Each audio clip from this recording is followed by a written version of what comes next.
everybody. Cheryl and Lady coming to you from the Lady's Garden and Home. And today did not cooperate with me. I really wanted to do this outside, but it was gale force, gusty winds like you wouldn't believe. My second choice was doing it inside in my kitchen/dining area. And then I got this huge delivery from Amazon. I order a whole bunch of household things every other month. So that delivery came today. So now my entire downstairs is ready. Anyway, we're here. We're here. Happy April. I was going to start off with an April Fool's joke, but I got nothing. Anyway, so today I wanted to take you through what I'm going to be sowing in April. And I also wanted to remind you all, if you live in around my area, I'm in zone 7, technically A. I'm in, Southwest Connecticut, and my last frost date is April 30th. So if you're like around me, anything that I mentioned before in my previous videos, what I'm sowing February, what I'm sowing early March, what I'm sowing late March, you still have time to get that in. I'm just trying to get a bit of a jump start, and you really want to have as much of a growing season as possible. So anyway, that's why I'm telling you still have time if you want to get some of those other crops in. So this is what I'm sowing in April. Before I forget, I wanted to show you these cute, adorable plants that my mother ordered for me. They just came today, along with that huge Amazon order. Marked Life plants, little butterfly bushes. Aren't they cute? Now, just a note about butterfly bushes. They really are wonderful. I have one that I have potted in my backyard from last summer. They do attract the butterflies. I mean, the butterflies love them. Problem is, apparently in certain areas, they're considered an invasive species. So these I will keep in pots. I'm not going to put them in the ground. They spread, they get huge.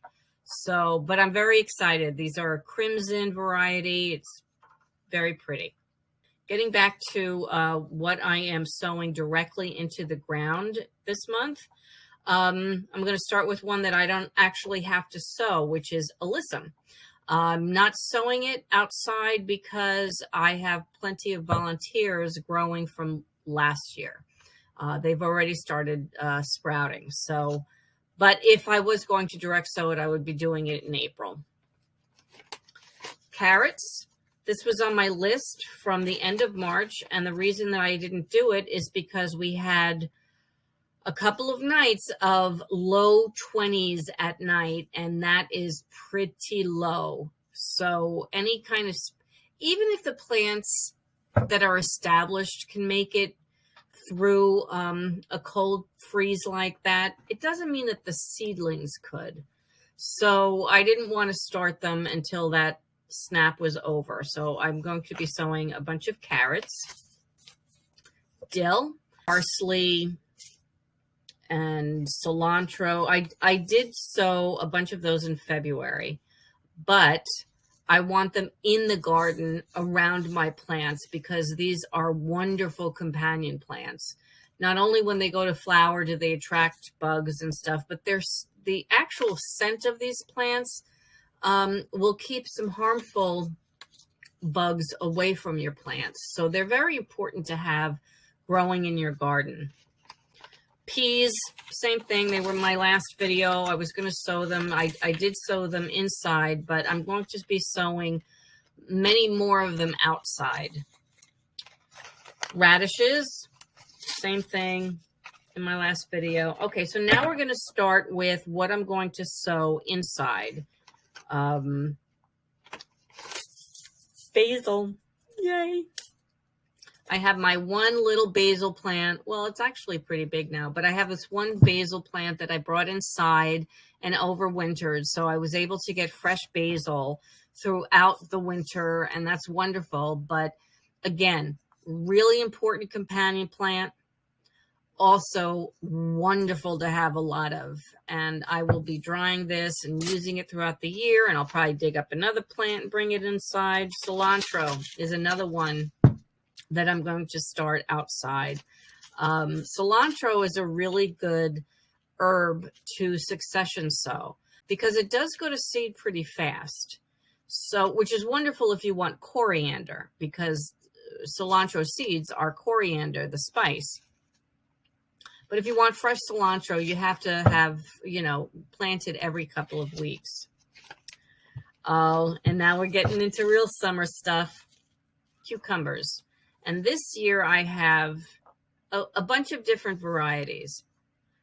Parisian,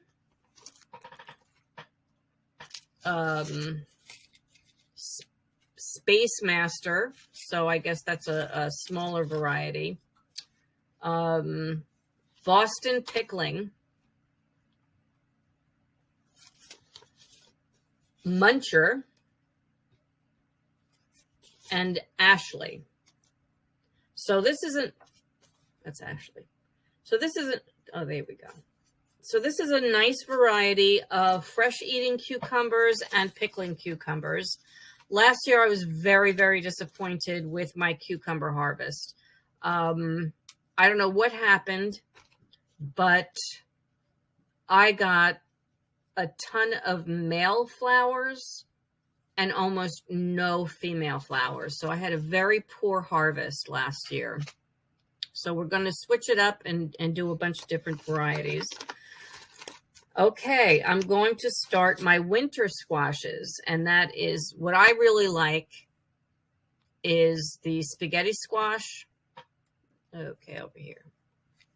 And butternut squash, which, by the way, I grew these last year, and they are still sitting in my living room / dining room / kitchen, ready to be eaten because they haven't spoiled at all, and they're just sitting there for when I need them. And my son told me, because I was going to make butternut squash soup, my son said, "No, Mom, how about you make butternut ravioli?" So now I got to figure out actually how to make fresh pasta, but I'm going to do it. I like the challenge. Okay. Just a note about the summer squash that I'm going to be growing this year, the zucchini and the golden crookneck. Okay.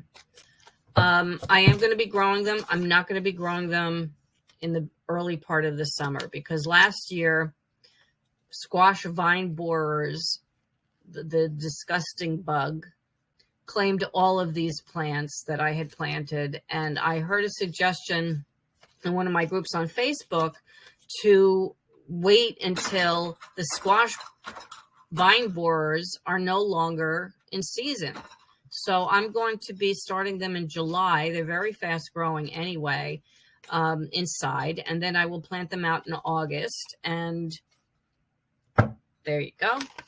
Oh, the happy sunflowers. Yay. Oh, I'm so excited. These are mammoth. So I hope they're mammoth.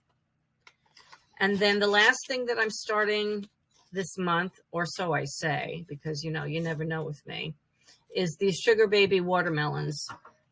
And I'm actually starting this as an international seed starting melon challenge.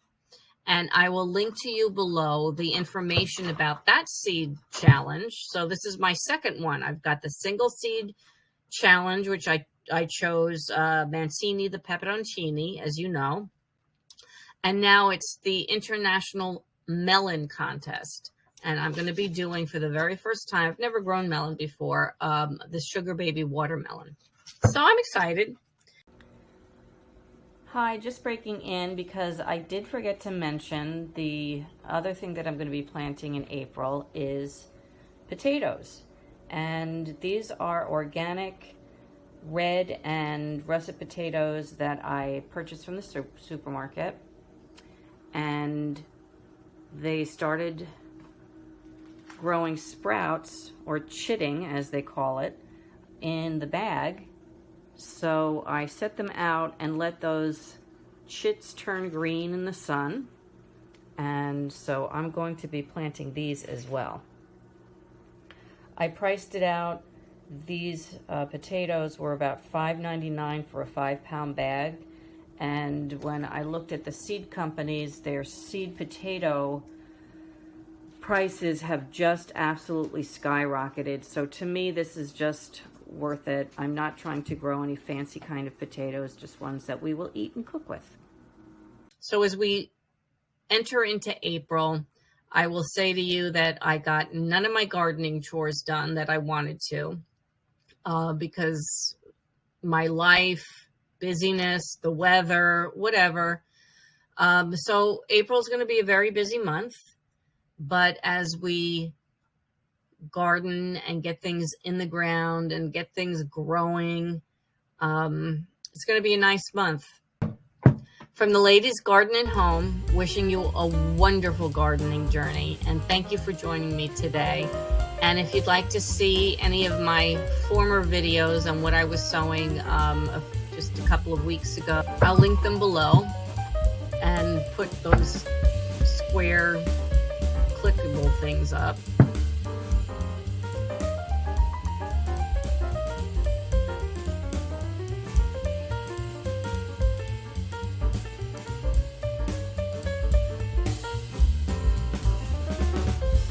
Brody, you gonna say goodbye?